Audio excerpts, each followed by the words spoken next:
BRS నేతలపై మల్రెడ్డి ఆగ్రహం వ్యక్తం చేశారు. తాము అంతర్జాతీయ ప్రమాణాలతో కోహెడ మార్కెట్ నిర్మాణం చేపడుతూ ఉంటే ఓర్వలేకపోతున్నారు అంటూ విపక్షంపై మండిపడ్డారు.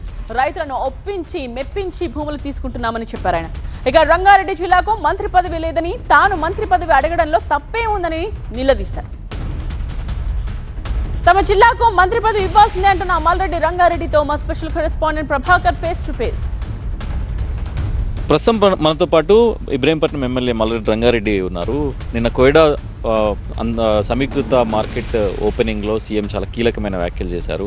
హరీష్ రావుని, కేటీఆర్ని పెద్ద ఎత్తున విమర్శించారు. బీఆర్ఎస్ కూడా అంతకుముందు ఈ మార్కెట్ పైన చాలా విమర్శలు చేసింది. ఏం చెప్పదలుచుకున్నారు నిన్నటి ఓపెనింగ్తో?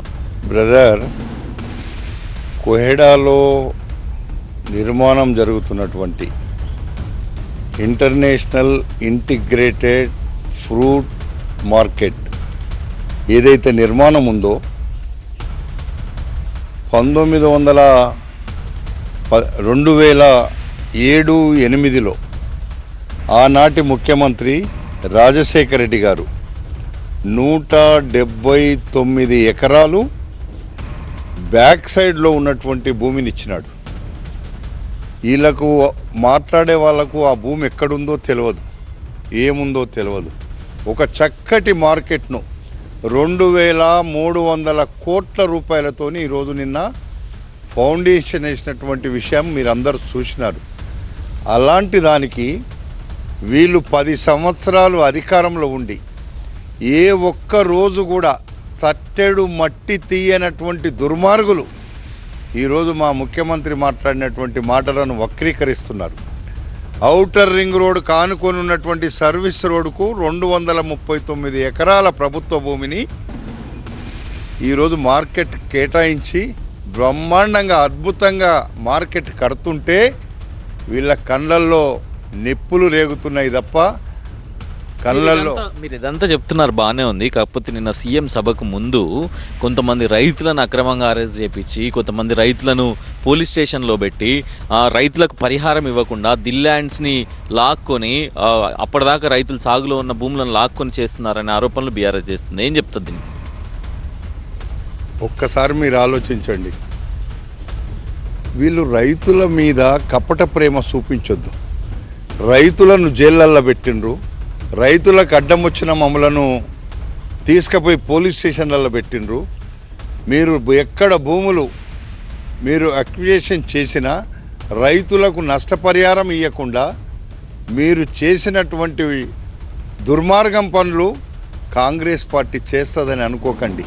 అక్కడ ఉండే రైతులు ఎంతమంది 239 ఎకరాలలో ఉండేటువంటి రైతులు కేవలం 15 నుంచి 20 మంది ఉన్నారు. వాళ్ళందరినీ మేము ఒప్పిస్తాం. మీకేం తెలుసు? వాళ్ళ కాపురాలు తెలుసు, వాళ్ళ కుటుంబాలు తెలుసు, వాళ్ళ స్థితిగతులు తెలుసు. రైతులు అంటే మా గుండె నిండా ప్రేమ ఉంటుంది. మీకేమో దోసుకునే ప్రేమ, మా తాననేమో రైతులు అంటే గుండె నిండా మాకు ప్రేమ ఉంటుంది. నిన్న మీటింగ్లో ఒక ఇంట్రెస్టింగ్ విజువల్ కనబడింది. మల్రెడ్డి రంగారెడ్డికి మంత్రి పదవి ఇవ్వాలంటూ కొంతమంది ప్లకార్డ్స్ను ప్రదర్శించారు. సో నిరసన అనుకోవచ్చా, వాళ్ళ డిమాండ్ అనుకోవచ్చా, ఏమనుకోవచ్చు? ఎట్లా చూస్తారు? చూడు బ్రదర్, మల్రెడ్డి రంగారెడ్డికి మంత్రి పదవి ఇవ్వాలనేది న్యాయమైన కోరిక. అది నాదే కాదు, రంగారెడ్డి జిల్లా ప్రజల కోరిక. అది గెలిచిన ఏకైక ఎమ్మెల్యే మల్రెడ్డి రంగారెడ్డి జిల్లాలో గెలిచిండు. మిగతా వికారాబాద్ జిల్లాలో గెలిచిండ్రు. మిగతా ఒక్కరిని నేను రంగారెడ్డి జిల్లాలో గెలిచిన. రంగారెడ్డి జిల్లాలో మంత్రి లేడు అనేటువంటిది అది బాధాకరమైన విషయము. వాళ్ళ బాధను ముఖ్యమంత్రికి చెప్పకపోతే ఎవరికి చెప్తారు? ఇంట్లో ఎవరు పెద్ద ఉంటే వాళ్ళకే చెప్తారు కదా. ఈ అంశం తర్వాత నిన్న పీసీసీ చీఫ్ ఒక ప్రెస్ నోట్ రిలీజ్ చేశారు. ఈ అంశం పైన మేము ఆరాధిస్తున్నాం, ఇట్లా చేయకూడదు, ఇట్లా చేయడం సరైంది కాదు అంటూ పీసీసీ చీఫ్ మహేష్ కుమార్ గౌడ్ చెప్పారు. ఎట్లా చూస్తారు దీన్ని? మీకు ఇండైరెక్ట్ ఏదైనా వార్నింగ్గా చూస్తారా, లేకపోతే ఇంకే రకంగా చూస్తారు?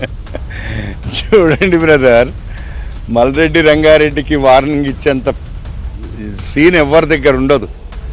ప్రజలు నిన్న ప్లే కార్డులు పట్టినలో, స్లోగన్లు ఇచ్చినలో కాంగ్రెస్ పార్టీ వాళ్ళు కాదా? వాళ్ళు కాంగ్రెస్ పార్టీ కష్టపడ్డ కార్యకర్తలు కాబట్టే మా కుటుంబంలో ఉండేటువంటి ఒక పెద్దకు, మా కుటుంబంలో ఉండేటువంటి ఒక ముఖ్యమంత్రికి అడిగినరు. తప్పేముంది దాంట్లో? వాళ్ళు అడిగిన దాంట్లో తప్పేముంది, నేనే వాళ్ళను అడగొద్దంటని చెప్పి కూర్చుండబెట్టుకున్నా. ఎవరికైతే రంగారెడ్డి జిల్లాకు అన్యాయం చేయకండి, మీరు ఎవరికి ఇవ్వాలనుకుంటున్నారో చెప్పండి.